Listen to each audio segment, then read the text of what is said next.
A neighbor sent me a video, and I saw my wife's boyfriend beating my son. My wife stood there laughing. "Your dad's too weak to do anything." He shouted, "Call him. Let him hear you cry. He's 1,000 miles away." My son sobbed into the phone.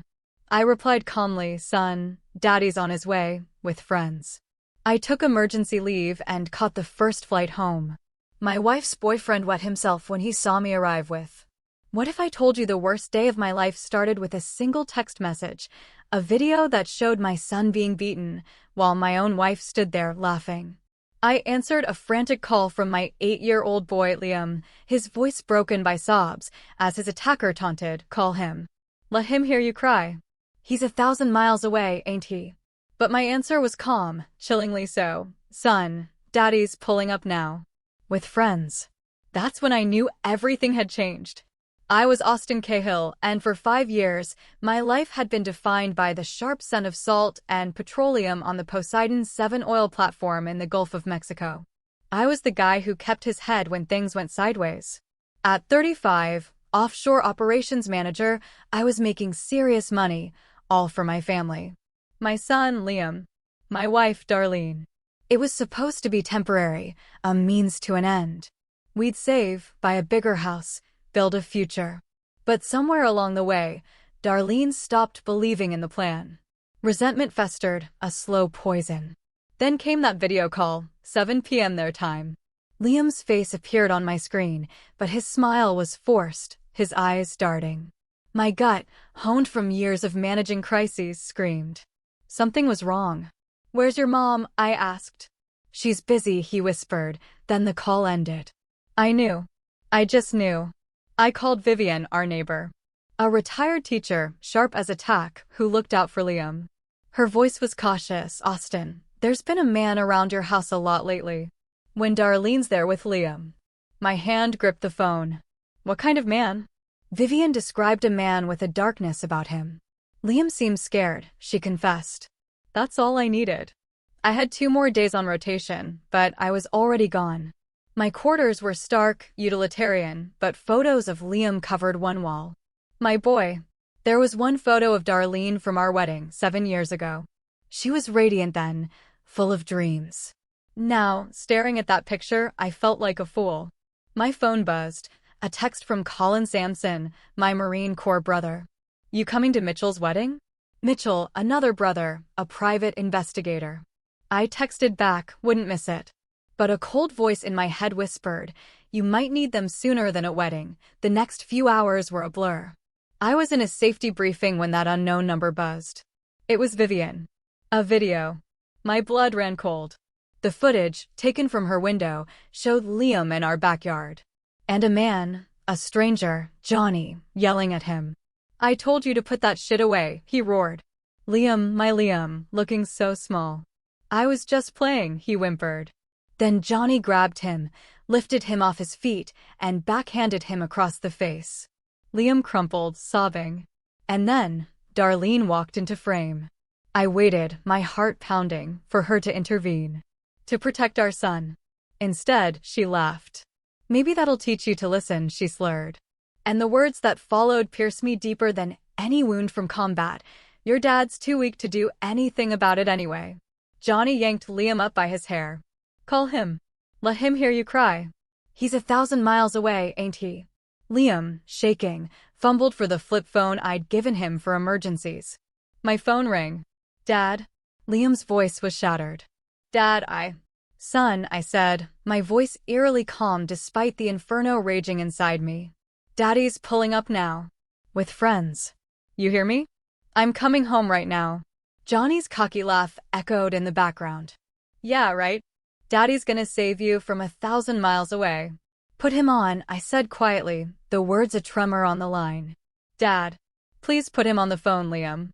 Then Johnny's voice, full of amusement. "Yeah, you got about 6 hours," I told him. "I'd start running." He laughed again. "Oh, I'm real scared."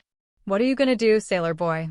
"You put your hands on my son," I said, each word a hammer blow. "You'll find out exactly what I'm going to do."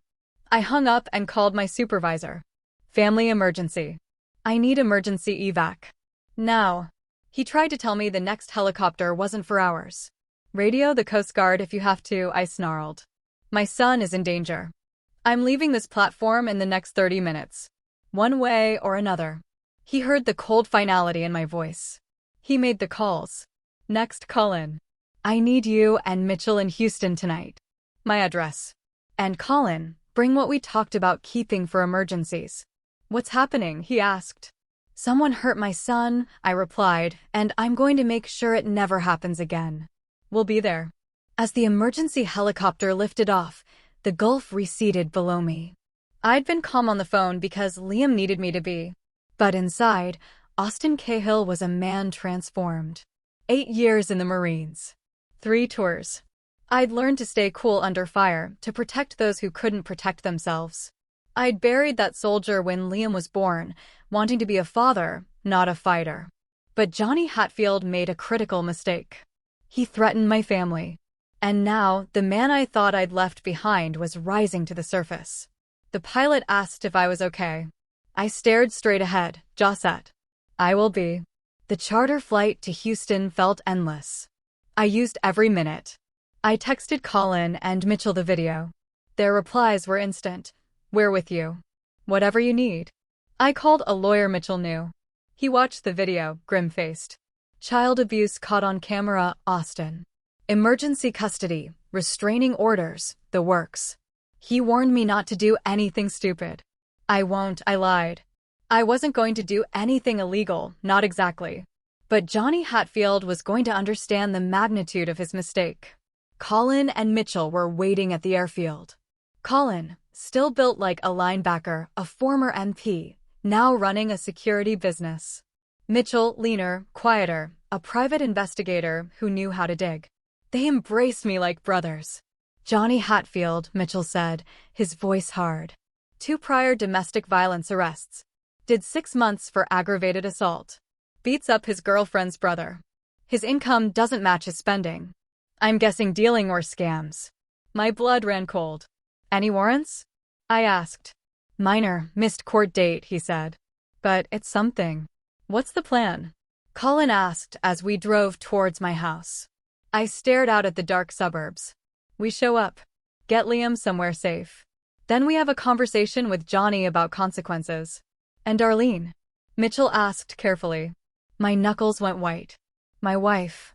Laughing. That betrayal cut deeper than anything Johnny had done. Darlene made her choice, I said.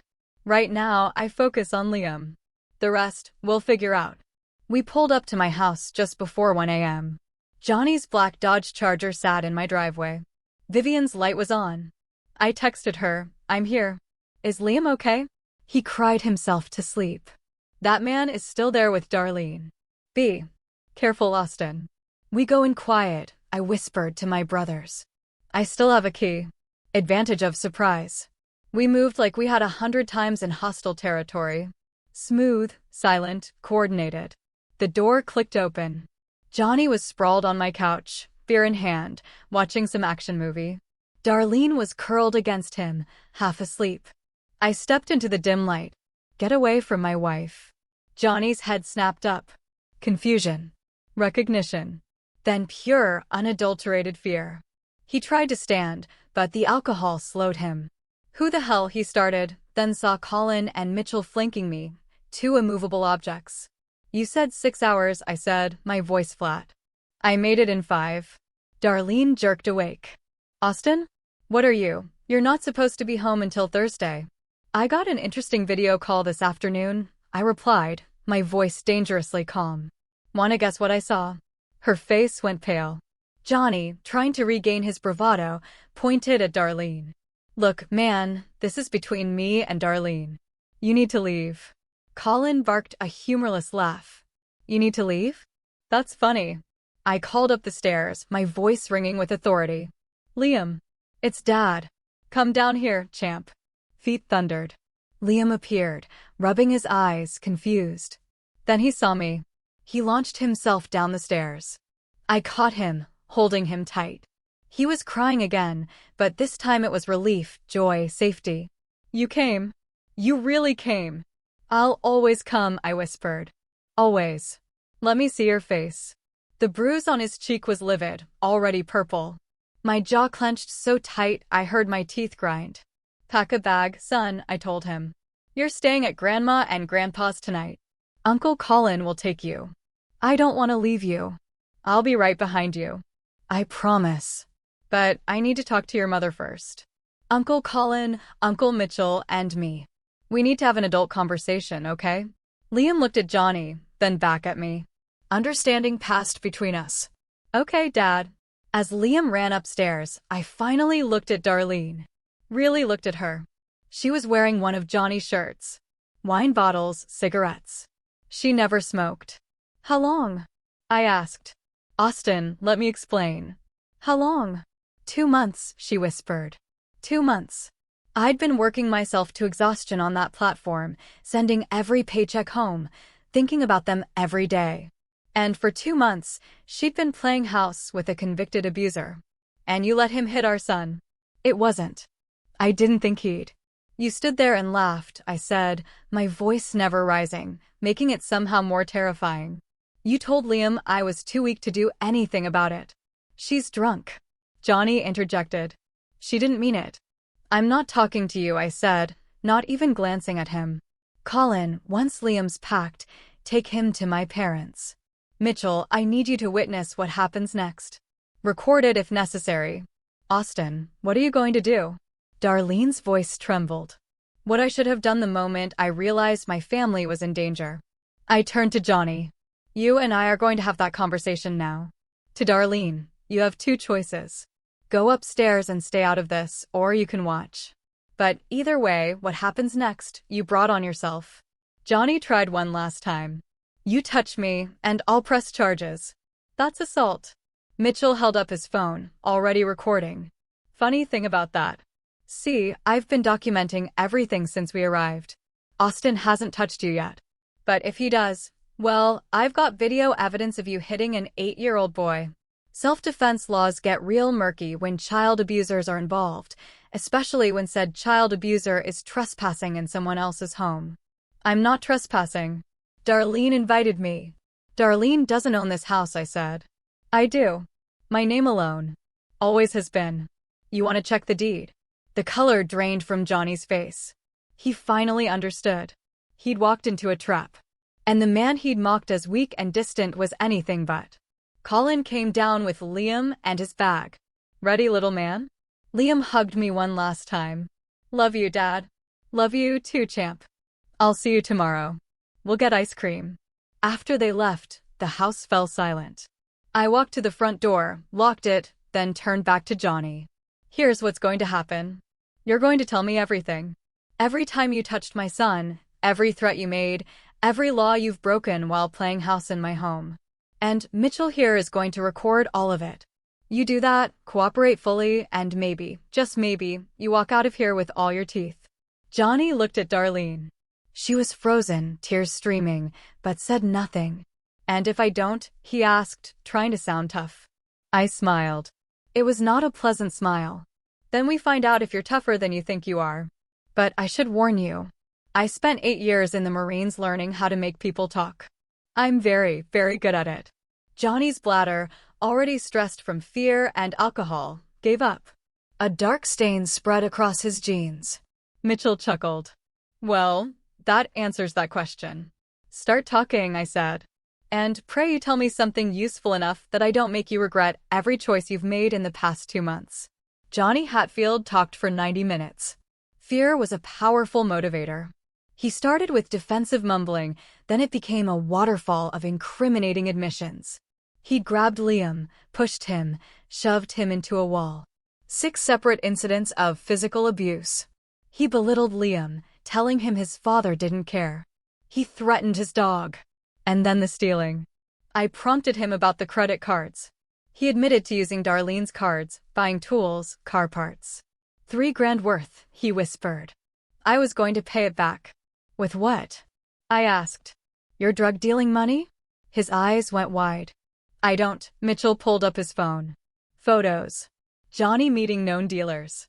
Money changing hands. Packages in his trunk. Dealing within 1,000 yards of a school zone is a felony. Guess what's 3 blocks from this house? Mitchell said casually. Johnny was sweating. What do you want from me? The truth, I said. All of it. And then you're going to help me make this right. What I learned was devastating. Johnny hadn't just abused Liam.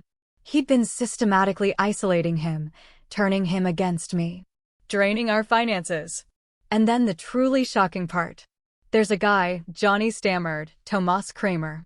He was interested in buying some information I had. What information? About the oil platforms. Security schedules, layouts. Which platforms were least secure. He wanted to know when managers were on leave. He looked up at me. I told him I could get it through you. Through Darlene. The temperature in the room plummeted. You were planning industrial espionage? Sabotage. I didn't know what he wanted it for. He just offered good money. Mitchell was already texting. That's Homeland Security territory. He mentioned a contact at the FBI. Darlene, who'd been silent, finally spoke up. Austin, I didn't know about any of that. I swear. The drugs, the stealing, the other stuff. I didn't know. But you knew he was hurting Liam, I said, my eyes meeting hers for the first time since this started. And you did nothing. I thought he was just being firm. Setting boundaries. You were never here, and I needed help. Stop. My voice cracked like a whip. Don't you dare make this about me being gone. I was working to provide for this family. You could have called me anytime. Instead, you brought a monster into our home and let him terrorize our son. Darlene crumpled, sliding down the wall, sobbing. I pulled out my phone and dialed. Officer Ramirez, this is Austin Cahill on Maple Street. I need to report multiple crimes: child abuse, credit card fraud, drug dealing, and possible terrorist intelligence gathering. I have video evidence and a full confession. Also, the suspect is in my living room right now. Johnny tried to stand. Colin, who had just returned, appeared in the doorway and slowly shook his head. Johnny sat back down. The police arrived. First 2 patrol cars, then 3 more, and a detective. Detective Gregory Flowers, a 20-year veteran, skeptical by nature, but the evidence Mitchell and I presented was overwhelming. Mr. Cahill, he said, this is one of the clearest cases I've seen. Between the video and his recorded confession, Mr. Hatfield is looking at multiple felonies. Johnny was handcuffed. As he passed me, he tried one last bit of bravado. You're going to regret this. I leaned in close. No, you're going to regret ever looking at my family. And here's the thing, Johnny. I'm just getting started. That confession? That's just the beginning. I'm going to make sure everyone you know sees what kind of coward hits 8-year-olds. I'm going to make sure your name is synonymous with weakness and shame. You want to take over my life? Congratulations. Now, I'm going to dismantle yours. Johnny's last shred of composure broke. He was crying as they put him in the patrol car. After the police left, I turned to Darlene. Still on the floor, mascara streaking her face, broken and small. I've already contacted a lawyer, I said. First thing tomorrow, I'm filing for emergency custody and divorce. You'll get supervised visitation if, and only if, you complete substance abuse counseling and parenting classes. You'll also be investigated for child endangerment. Austin, please. 7 years. 7 years, I echoed. I loved you. I worked myself to the bone for you, for Liam, for this family. And you destroyed it. For what? For him. I was lonely, she sobbed. I was so lonely. So was I said. The difference is, I stayed faithful. I stayed committed. I kept my vows. I headed for the door. I'll be at my parents' house. Don't contact me directly. All communication goes through lawyers now. What about my stuff? Mitchell will supervise you packing tomorrow. You have until Friday to remove your belongings. After that, the locks change. As I walked out into the pre-dawn darkness, Colin and Mitchell flanking me, I felt something unexpected. Not triumph. Emptiness. I'd won the first battle, but the war was far from over. And Liam, my brave, scared little boy, would carry these scars for a long time. You did good in there, Colin said. Kept your head, got everything documented. Johnny's going away, Mitchell added. Between the abuse, the drugs, and that terrorism angle, he's looking at federal charges on top of state charges. Could be 20 years minimum. I stared out the window. It's not enough. Liam's going to have nightmares. Trust issues. He's going to wonder why his mother didn't protect him. So, we help him heal, Colin said simply. That's what fathers do. What brothers do. We help him heal. And we make damn sure nothing like this ever happens again. We pulled up to my parents' house. My dad, Peter, a retired firefighter, tough as nails, was on the porch despite the late hour. Liam's asleep in your old room, he said, his weathered face softening as he saw me. Cried for about an hour, then exhausted himself. Your mother's with him. I hugged him, something I hadn't done since I was a teenager. Thanks, Dad. That man who hurt my grandson, he in custody? He is. Good, he said. Because I was about 5 minutes from going over there myself. We sat at the kitchen table, drinking strong coffee, talking strategy. My mom, Kathy, emerged around 4 a.m., still in her bathrobe. He's sleeping peacefully now, she said, kissing my head. My brave boy. Both of you. I failed, Mom, I said quietly.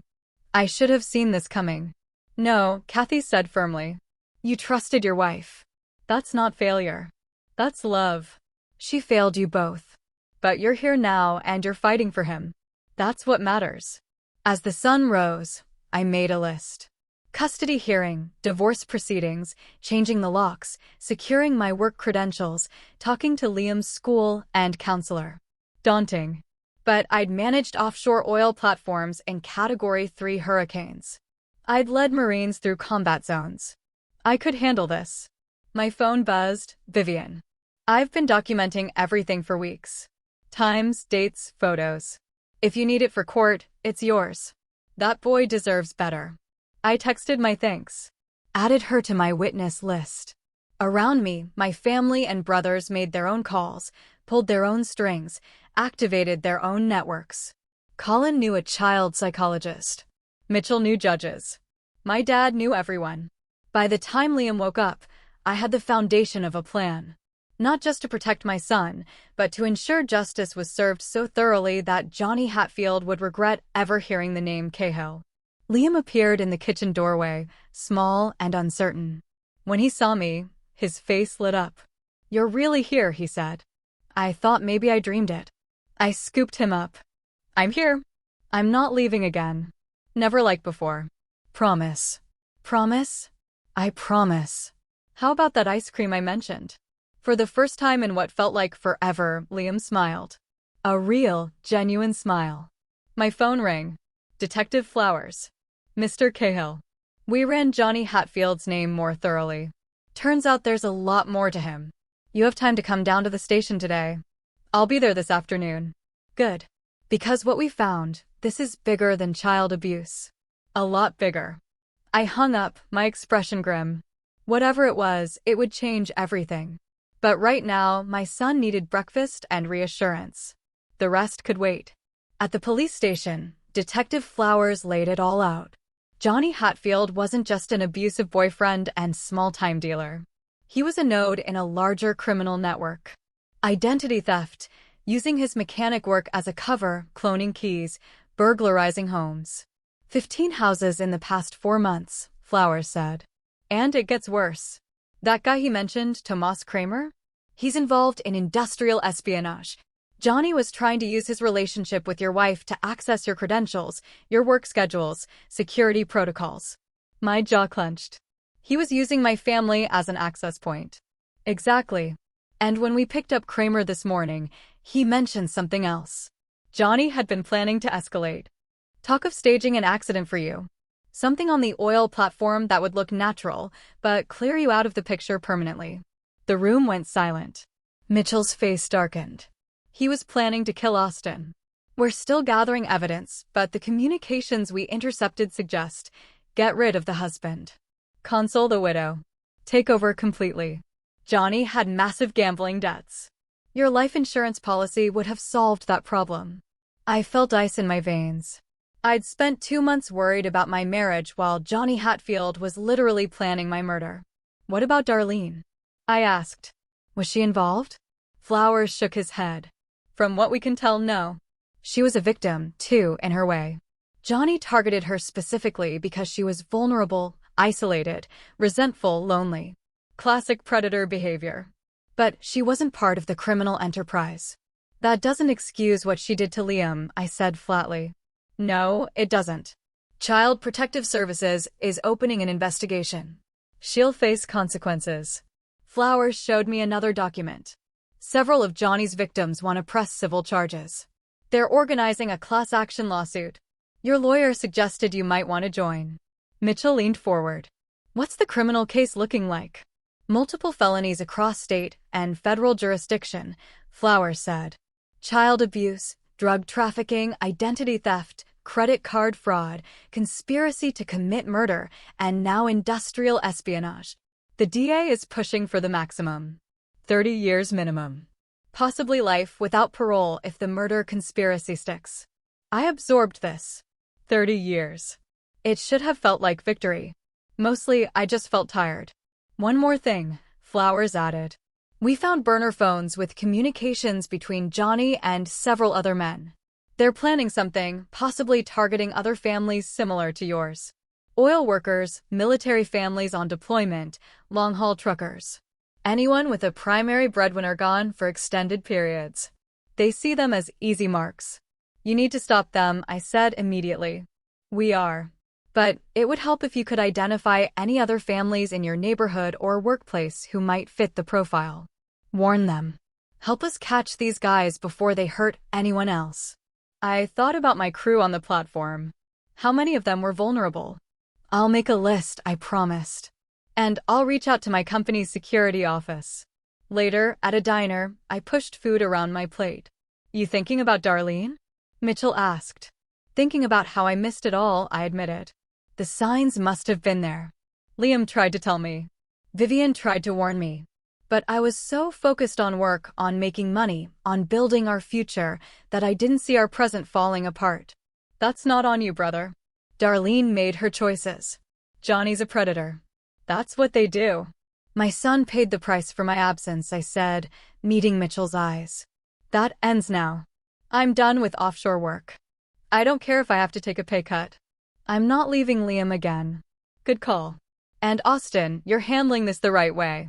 Smart, controlled, legal. Some guys in your position would have killed Johnny last night. You got evidence instead. That's going to matter. My phone rang. My lawyer, Patricia Flynn. Austin, we're on the docket for Thursday. Emergency custody hearing. The judge saw the video evidence and CPS reports. I'm 99% certain we'll get temporary full custody with supervised visitation only for Darlene. Maybe not even that if she doesn't start cooperating. She also confirmed the house was mine. She can remove her personal belongings under police supervision, but she cannot enter the property otherwise. I'm pursuing charges for child endangerment. The DA is on board. Thank you, Patricia. Don't thank me yet. Darlene hired Bob Maloney. I winced. Maloney was a bottom feeder, expensive, aggressive.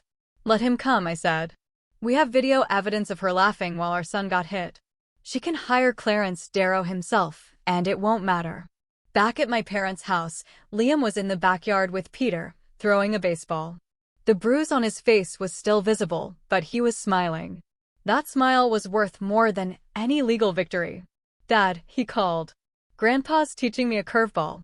Don't hurt your arm, champ. I called back, settling on the porch next to my mom. He had a nightmare during his nap, Kathy said gently. Called out for you. I'm here now. But for how long, she asked. Austin, I know you want to provide, but that boy needs his father present more than he needs a big house or fancy things. I know, Mom. I've already decided. I'm transferring to office work. It'll be less money, but I'll be home every night. Kathy squeezed my hand. Good. Because that little boy out there, he's your real treasure. Not oil or money or anything else. That evening, an unexpected call from Jesus Singleton, my supervisor from the oil platform. Austin, I heard what happened. HR filled me in. First, I'm sorry. Second, your job is safe. Take all the time you need. Third, we're making changes. This industrial espionage thing has the whole company in an uproar. Security is being overhauled, and we're implementing new policies for family support. I appreciate that, Jesus, but I've made a decision. I'm coming off offshore rotation. I need to be home with my son. I figured you'd say that. I already talked to the Houston office. They need a safety compliance manager. Desk job. Monday through Friday. Good benefits. 20% pay cut from what you make now, but you're home every night. Interested? I felt a weight lift. Very interested. Good. You can start in 2 weeks. Use the time to get your family situation sorted. And Austin, you're one of the best managers I've ever worked with. Any company would be lucky to have you. After dinner, I tucked Liam into bed in my old childhood room. Dad, he asked sleepily, are you going to leave again? Back to the ocean. Not like before, I promised. I'm going to work in an office here in Houston. I'll be home for dinner every night. Really? Really? I made a big mistake, buddy. I thought providing for you meant being away. But you need me here. So I'm staying. Liam hugged me tight. I love you, Dad. Love you too, champ. As Liam drifted off, I sat in the chair, watching him sleep. That peaceful expression was something I hadn't seen in months. Tomorrow there would be more battles, lawyers, court hearings, difficult conversations. But tonight, my son was safe. And that's all that mattered. My phone buzzed. A text from Colin. Just got word. FBI picked up 3 more guys connected to Johnny's ring. You might have stopped something big. I replied, just protecting my family. But if we help protect others too, that's good. Before sleeping, I called Vivian Hancock. Thank you, I said simply. For watching out for Liam. For sending that video. You probably saved his life. That sweet boy deserved better than what he was getting, Vivian said. I'm just glad you came home when you did. Some men wouldn't have. Any man who wouldn't protect his child isn't much of a man. Well, if you need anything, meals, babysitting, someone to testify in court, you call me. I mean it. I smiled. Actually, there's one thing. When this is all over, Liam and I would like to take you to dinner to thank you properly. I'd like that very much. As I finally laid down on my parents' couch, Liam in my old bedroom, I thought about the past 72 hours. From an oil rig to dismantling a criminal enterprise. My marriage was over. My life was completely changed. But Liam was safe. And in the end, that's all that really mattered. Though I knew this wasn't finished. Not by a long shot. Johnny Hatfield had allies, debts, connections.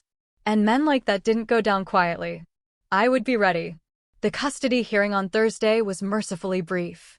Judge Miranda Grimes reviewed the video, Johnny's confession, police reports, CPS evaluations, Vivian's detailed statement.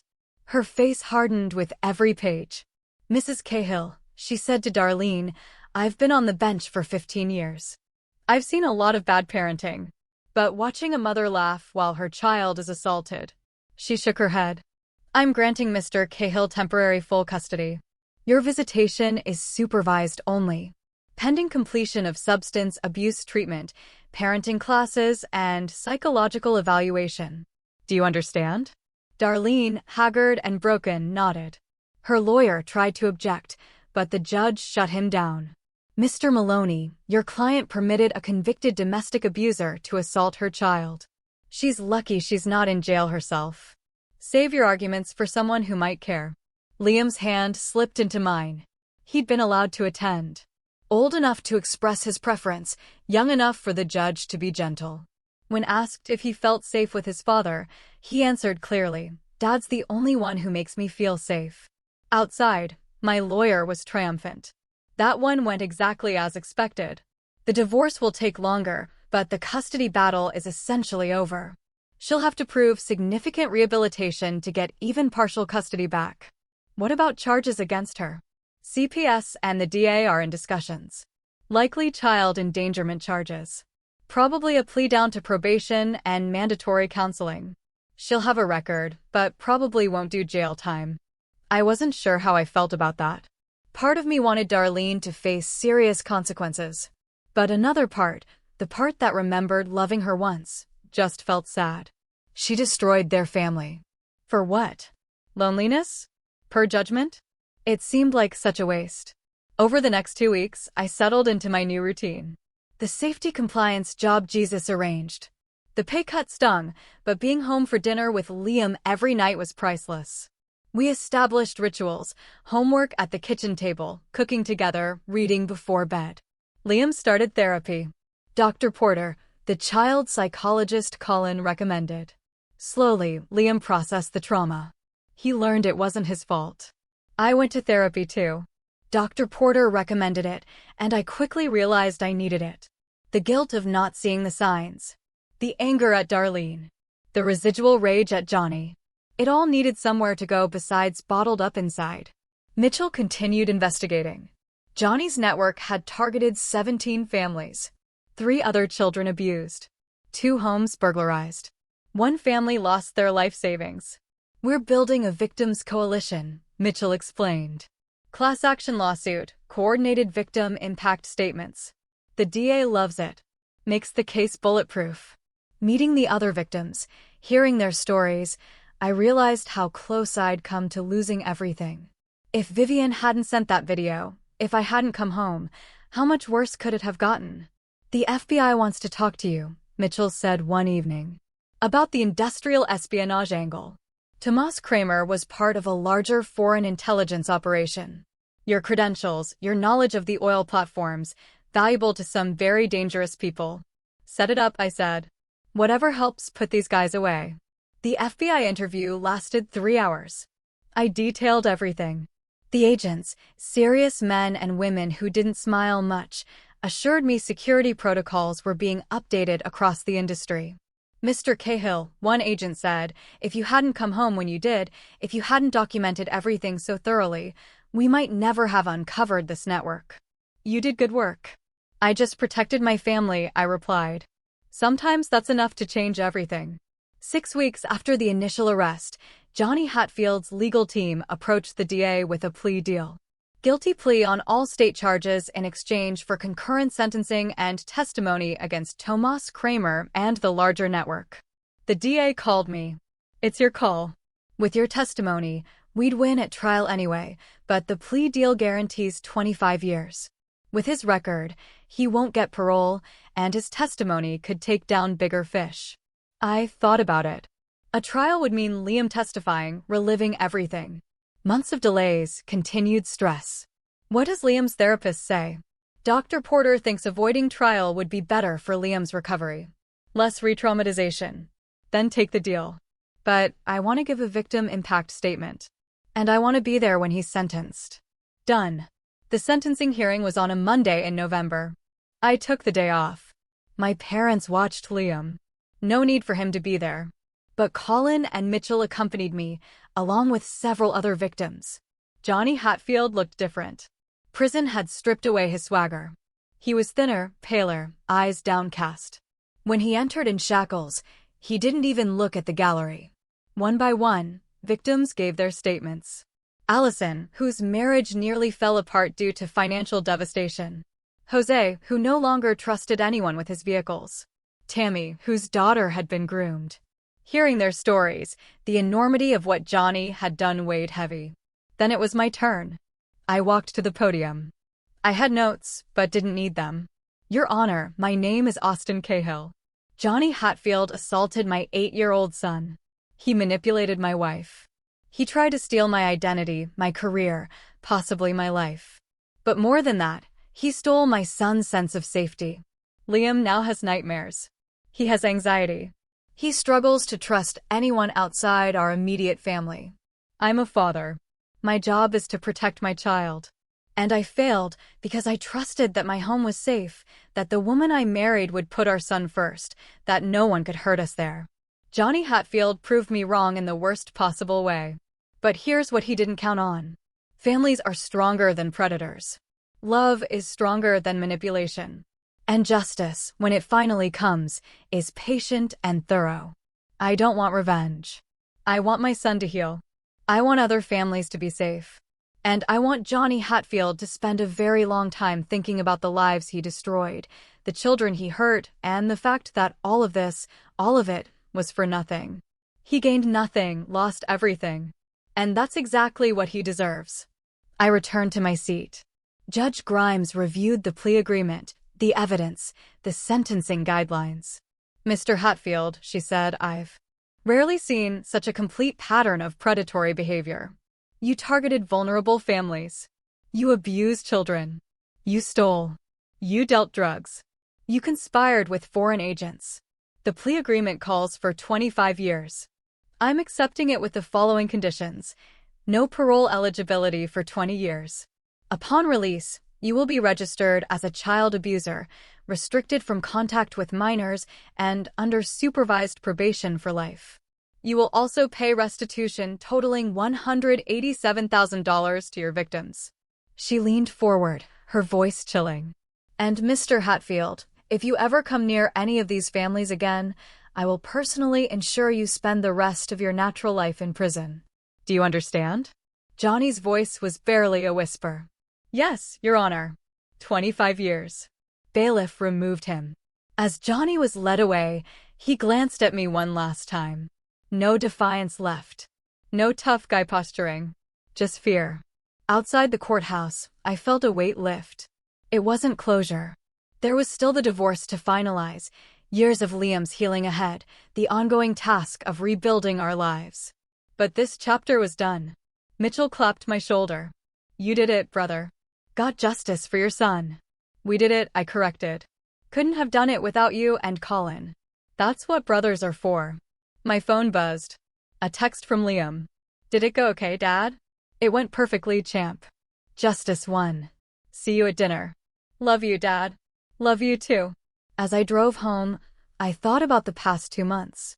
I lost a marriage but saved my son. I'd taken a pay cut but gained presence. I'd faced down a predator and won.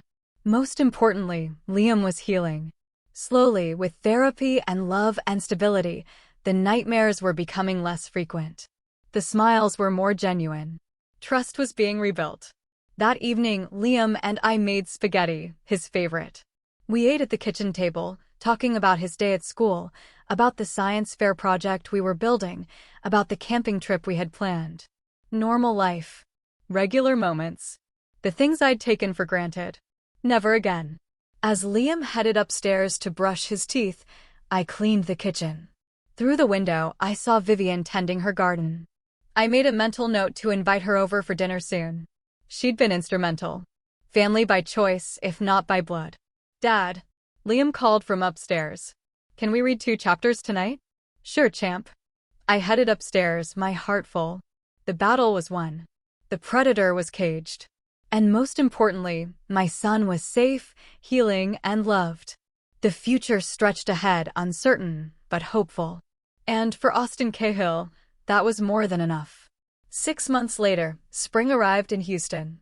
I stood in our backyard. I kept the house, refinanced to remove Darlene's name. Liam was playing catch with Colin's teenage son. The bruise on his face was long gone. So was the haunted look in his eyes. He was laughing now, genuinely, often. Therapy was still ongoing, but Dr. Porter said he was making remarkable progress. Darlene had completed her court-ordered programs. She had supervised visitation twice a month, which Liam tolerated, but didn't particularly enjoy. The bond between mother and son was fractured, perhaps permanently, but I never badmouthed her to Liam. He formed his own opinions. Darlene moved to San Antonio, got a new job, and was dating someone Mitchell, ever vigilant, vetted thoroughly. I wished her well, from a distance. Johnny Hatfield's federal trial resulted in additional years tacked onto his sentence. He wouldn't see freedom until his late 50s. I didn't think about him much anymore. He was irrelevant now. A problem solved. A threat neutralized. The class action lawsuit settled. I received enough to cover Liam's college fund and then some. It wasn't enough to undo the damage, but it helped. My new job was going well. I'd been promoted to regional safety director. Sometimes required travel, but always brought me home within 24 hours. Liam came first. Always. Dad, look. Liam shouted, making a diving catch. Did you see that? I saw it. You're getting good, champ. Vivian emerged from her house with a plate of her famous cookies. She'd become like a grandmother to Liam. How's my favorite boy? She asked. Great. Dad says we can go camping next weekend. As the sun set, painting the sky in shades of orange and pink, I felt something I hadn't felt in a long time. Peace. Not perfect. There were still challenges. Difficult days when Liam had nightmares or questions about why his mom had failed him. But we were healing, building a new life on the ruins of the old one. Mitchell stopped by with groceries for a cookout. Colin arrived with his family. Even Jesus, my boss, dropped in with his wife. The backyard filled with laughter and conversation. This was family. Not just blood, but bonds forged through shared struggle and unwavering support. As I flipped burgers, Liam came up and hugged me from behind. "You okay, champ?" I asked. "Yeah, just wanted to say thanks." "For what?" "For coming home. For keeping your promise. For everything." I turned, kneeling to look Liam in the eye. "Buddy, you never have to thank me for that. You, my son? Protecting you, loving you, being here for you? That's not something you thank me for. That's just what fathers do." Liam nodded, smiling. Then he ran off to join the other kids. I watched him go. This resilient little boy who'd survived so much.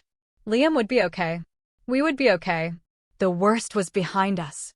And if any threat ever came for his family again, Austin Cahill would be ready. Always vigilant. Always protecting. Always there. Because that's what real fathers do. What would you have done if you received that video? Have you ever had to completely upend your life to protect someone you love? Tell me what you think in the comments below. I really want to know.